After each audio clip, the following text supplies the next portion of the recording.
For more information regarding the Genie range and a deep dive into a version 2 Genie, please reference part 1 as linked in the description. This is a Video Genie System EG3003 version 1. It was released in 1980 with a 51 key keyboard without a VU meter or a clear or tab key.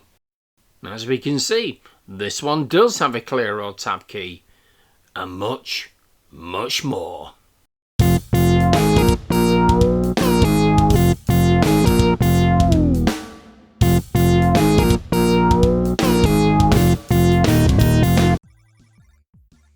At first glance, this Video Genie appears to be of a standard build. Looking on the reverse, we can see the standard ports, whilst noting a missing cable latch. On the right hand side, however, we can see a potentiometer, and looking closer we can see there's a mark on the potentiometer, which means it could be a volume control, and to the left of it a 7-pin DIN. On the base of the Video Genie it has the standard labelling, however this one was manufactured in May 1980, as opposed to the previous one in part 1, which was 1981. Opening up the Video Genie, we can see the usual components as we saw last time. So starting with the keyboard, we can see that we've got the clear and tab keys, which were installed as part of a key upgrade kit from Low Electronics. And here we can see the original shift key, which still looks brand new. The Low Electronics instructions guide the user to opening up the case and installing the key switches and the key caps, whilst on the keyboard circuit board there's a diagram with regards to how to rewire to ensure the clear and tab keys function. Reviewing the 7-pin DIN port, we can see from inside it has wires leading up to and into the keyboard. So reviewing the service manual, we can identify that we've got green, which is ground, and the others are going to specific key combinations, which turns out to be the cursor keys. Having purchased a 7-pin DIN connector and acquired an old joystick, I cut off the DE9 connector, opened up the joystick to identify how it was configured for up, down, left, right and fire, configured this onto the 7-pin DIN, and now we're ready for testing. Given this computer is 43 years old, it was time to give it a good keyboard clean. So having taken all the keys off, I cleaned the base keyboard plate, dried it off and replaced all the keys on the keyboard.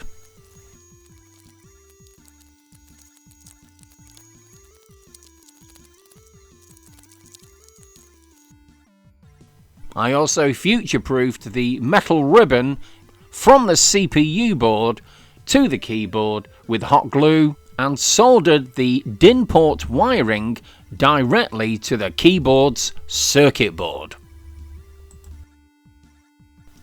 Moving to the internal tape drive, I refitted the internal reflector so you can see the location of the tape on the cassette,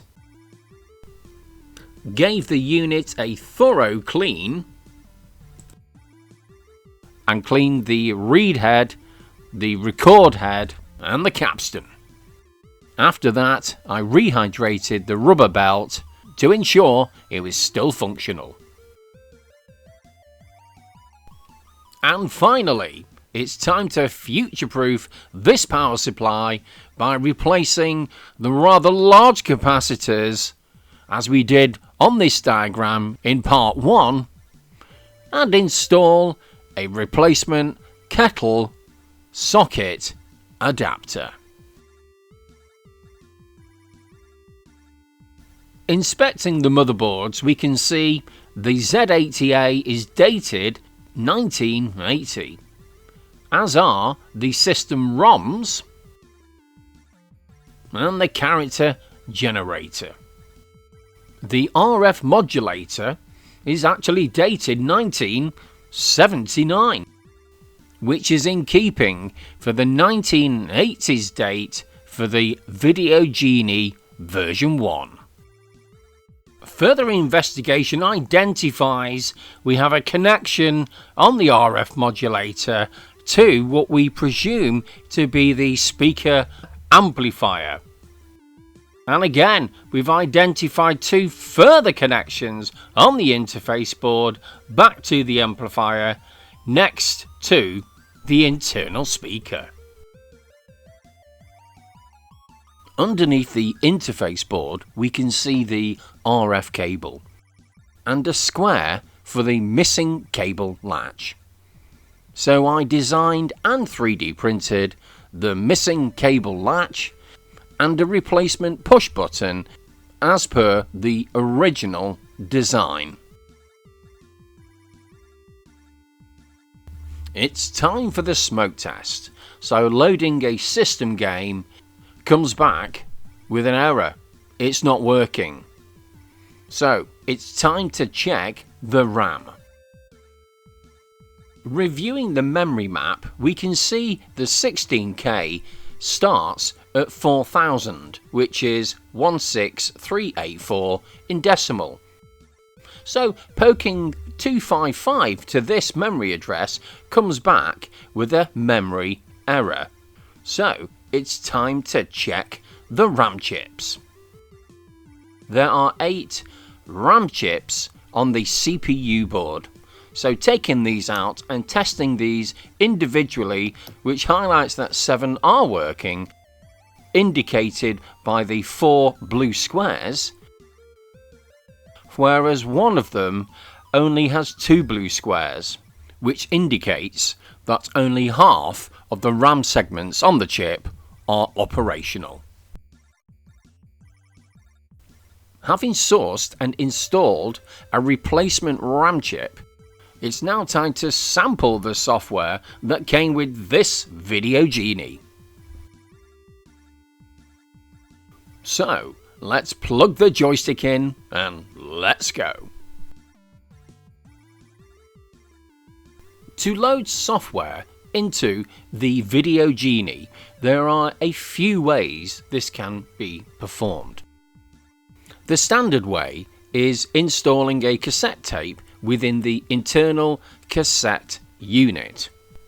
In addition, you could use a digital to audio cassette adapter, which you would place into the internal tape player, or as the Video Genie system does not by default allow system or machine language programs to be loaded other than the internal tape drive, we can use a basic program called SLC-2, which will allow system files to be loaded via the external tape recorder DIN port.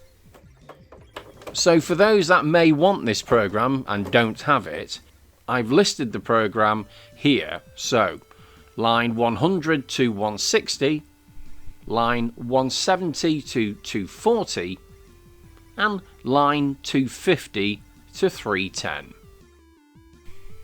Right, it's time to play some games with sound and with a joystick. So if you're interested in any of these or wish to skip any of the following games, please reference the timeline in the video description.